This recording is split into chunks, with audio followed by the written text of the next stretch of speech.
got? Shoes from Daisy, jeans from, I think it's Bershka, top from Bershka, I can't remember, bralette from Blue Avenue, essentials, my bag, vintage bag, I think it's Sainsbury's Home. Cute! Outfit check. Give me a tour. Your hair's so cute. Show me your hair. Hair is a bun.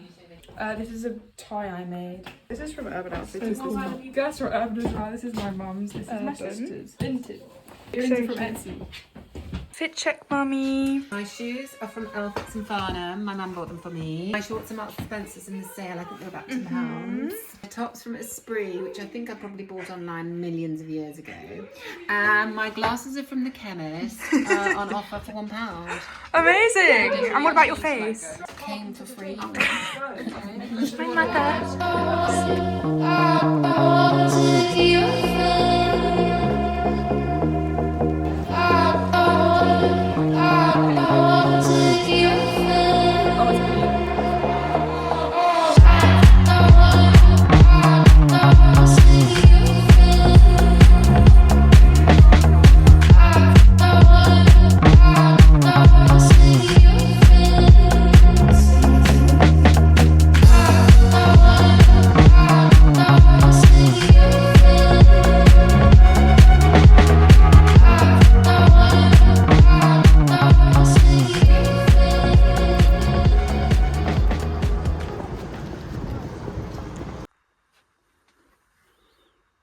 Thanks.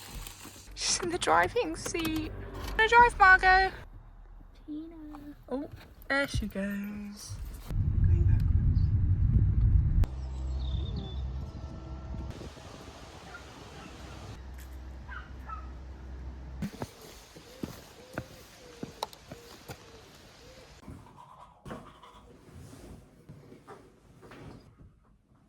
What are we trying? I want it freezing. Pumpkin spice iced latte. Ugh. Never tried it before. You try It's it. a 2 cig espresso. This is not decaffeinated, by the way. It's okay. It's okay. We'll have like one sip and probably TL iced hate pumpkin it. spice. Go on, Lola. Is it foul? I don't know. It just tastes like shit. Deep breath. It's like the aftertaste is nice. It just tastes like that, but slightly more spicy. The aftertaste is nice. There's something wrong with this. I tell you what, it's like there's an edge to one of the. I think it's because the coffee overpowers the cinnamon, so then the cinnamon just kind of tastes a bit weird with it. You know what? Objectively, it is quite nice. It's not. But I would never order it. Yeah, it's not bad, but it's not amazing. Anyway, how would you rate it? Oh, she's going back for more. I'd say like a 5. It's not bad. It's not awful. It's not good. But it's also kind of delicious. Kind of that song and the sweet scent opposite Compared to me.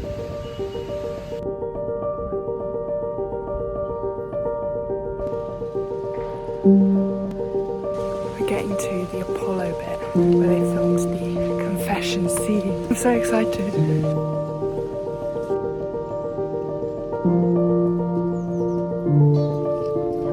Like real, not a cringe. They wouldn't be allowed. You local yourself?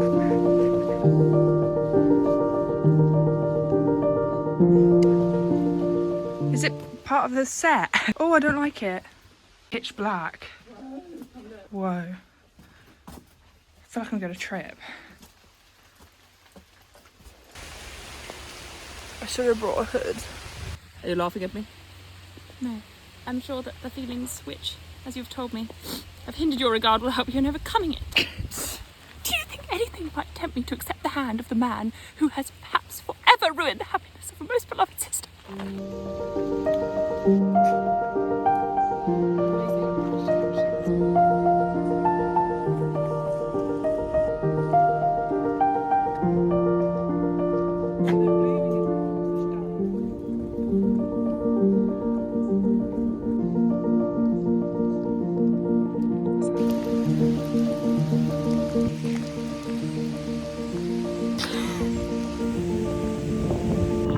Can you video me for a second? There's lightning.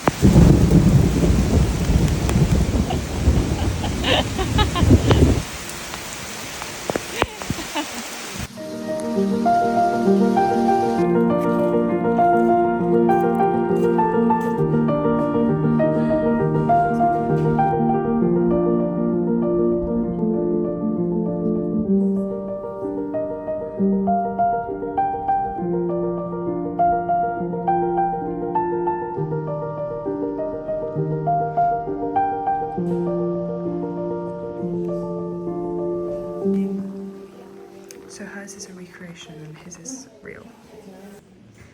Were you kissing his shoulder? Testing. I just did a whole intro and my microphone wasn't even connected. But yeah, I was just saying that I wanted to do a sit down to talk about the books I have read so far in 2025. For the past year or so, I've not been into reading, which is weird because I'm doing an English literature degree. I literally have been such a reading slump, but recently I've got back into reading. It's getting more autumnal and I'm like, okay, I'm in my Bella Swan mysterious girl reading era. I was in a reading slump for literally 7 months. Did not pick up a book. I was just binge watching Netflix. But I picked up a book recently, I'm not going to say which one yet, and it just propelled me into this reading craze. Like I was trying to read as many books as possible. And it's just really refreshing because I forgot how good it felt to just pick up a book and get wrapped up in a story. And it's just such a freeing thing to do rather than just sitting on your phone or playing video games and stuff, which is still a good balance, but it's just nice to not have to worry about anything else and just reading words on a page. Not gonna lie, it kind of makes you feel smarter as well because it's like, wow, I'm reading words and making up images in my brain. So yeah, I'm gonna do show you what I've read, explain which ones I liked, which ones I didn't like as much, and yeah, it'll be really fun. This is my first time using a microphone. I just watched back the footage and I'm literally giving free ASMR. Okay, the first book is actually part of a series. It might come across as one of the more basic books, more of a nostalgia read, as in I've read the books before. If I'm ever in a reading slump, I find that going back to the books that I've already read and I love and I know I like helps me get into reading again. Sarah J Maas's Throne of Glass series is literally my holy grail. If I'm ever feeling sad, if I'm ever feeling bored, if I want some romance, if I want some fantasy, this series is literally the best for that. I've got the old cover of the books. The new covers are kind of modernised and I don't like them as much. Throne of Glass, I would say it's quite high fantasy. It's a young adult, not too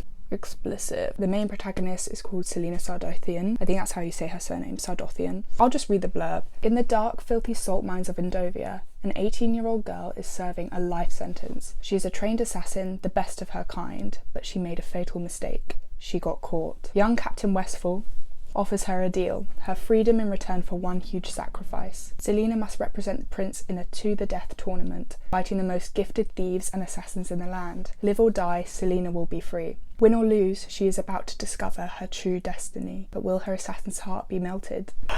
It's so good. I feel like that explains it. I find that with young adult romantasy books, a lot of the time the main female protagonist is sort of used as this chess piece in finding the one. Most of the time is reduced to just the love interest. Their characters aren't fleshed out. But with Selena, she is such a bad bitch. Obviously she's an assassin. She has this temperament that is so confident even in front of people. She doesn't change herself. She's exactly how she wants to be. And she has all this sort of trauma and this emotional baggage with her at the beginning of the novel that helps push her through these trials and these decisions she makes. And the other thing is that with the love interest, it's not too obvious in knowing who the love interest will be, as in she has multiple love interests, so it's not like you're okay, this is the guy she's with. And the writing is very good and quite easy to read. It's not too intense. Very good book if you want to get into fantasy, if you just want a good romance,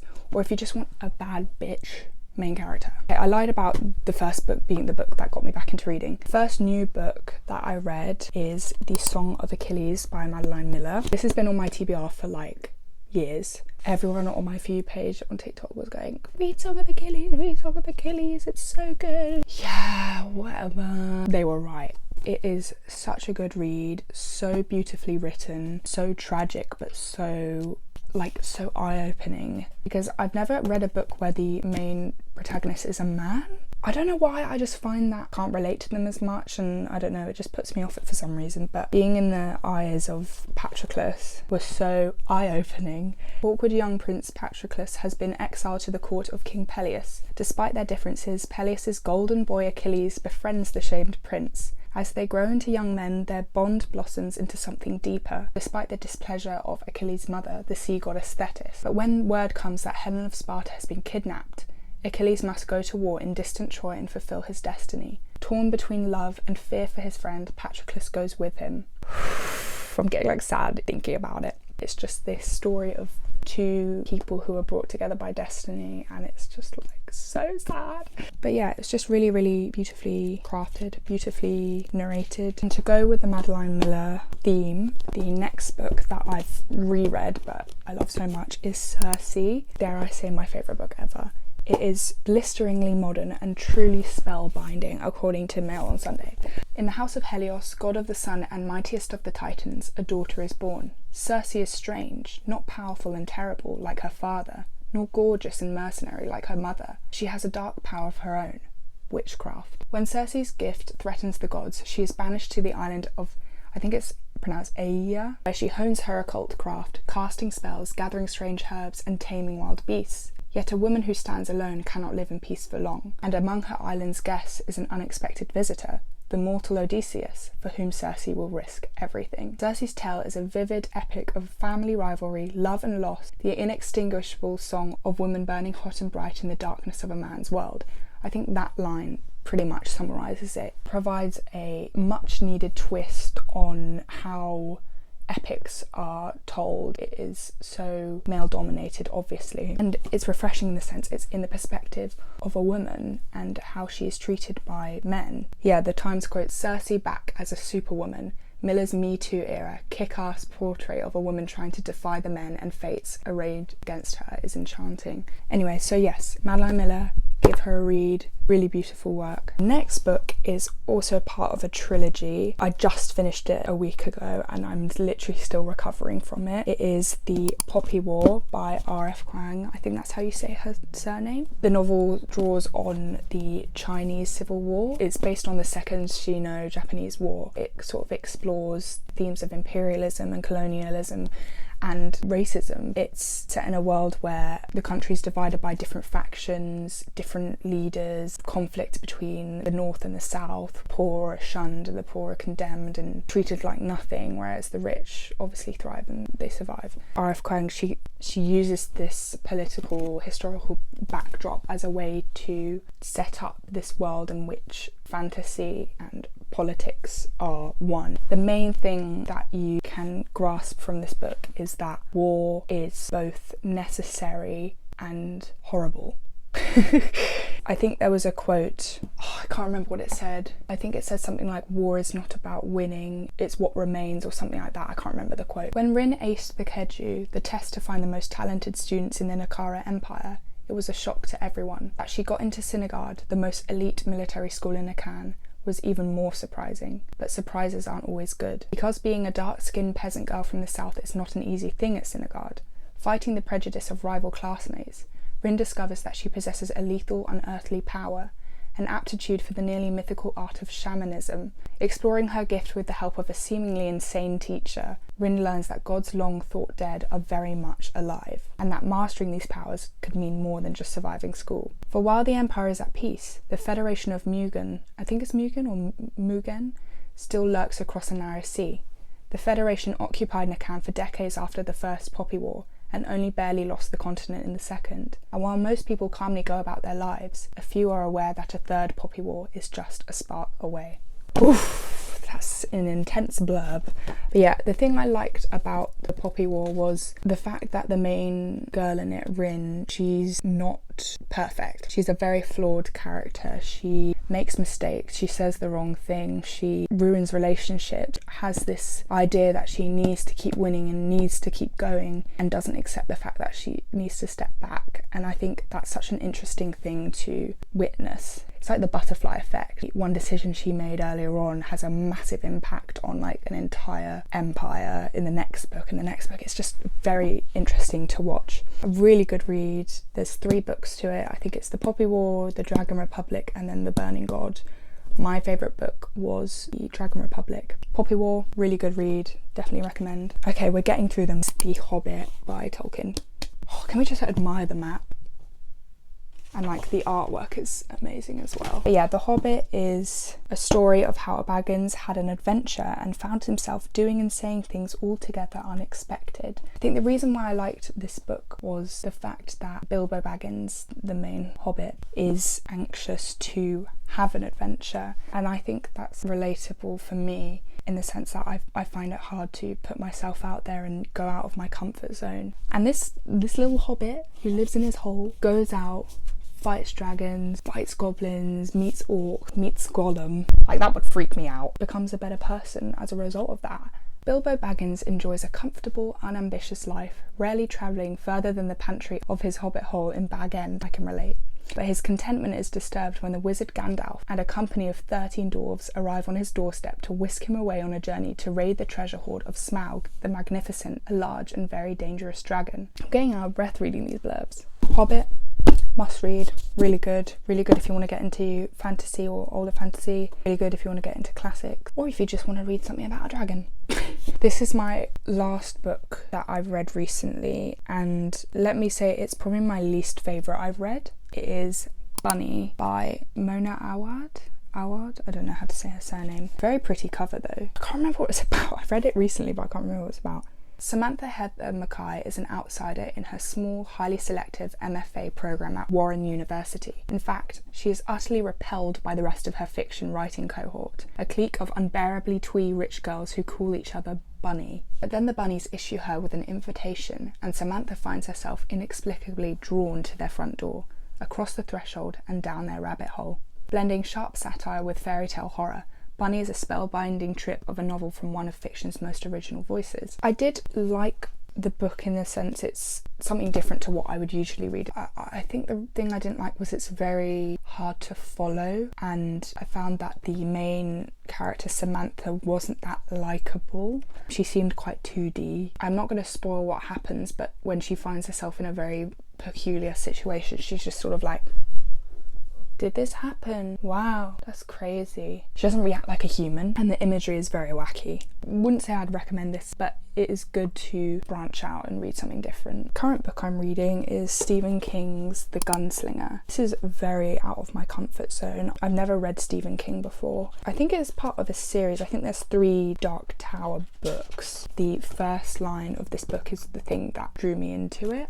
Chapter 1. The man in black fled across the desert, and the gunslinger followed. Who's the man in black? Why are they in a desert? Who is the gunslinger and why is he following the man in black? Instantly hooks you. Anyway, the main character is described as a haunting figure, a loner on a spellbinding journey towards the mysterious Dark Tower in a desolate world which frighteningly echoes our own. On his quest, Roland begins a friendship with a kid from New York named Jake, encounters an alluring woman, and faces an agonising choice between damnation and salvation as he pursues the man in black. Anyway, I haven't got far enough into it to properly have an opinion on it, but the writing's really lovely. Considering I was in a reading slump for literally the past year, these are the books I've read since. It's not a lot, but out of all of them, 7 books, 6 of them I really enjoyed. Yeah, if you like the sort of stuff, book recommendations, I could do film recommendations as well, then I'll keep doing it and I'll keep you posted on other books that I read and the ones that I enjoyed. I just watched back the videos. Why was my mic literally rubbing on my jumper for the whole time? I'm so sorry if the audio is like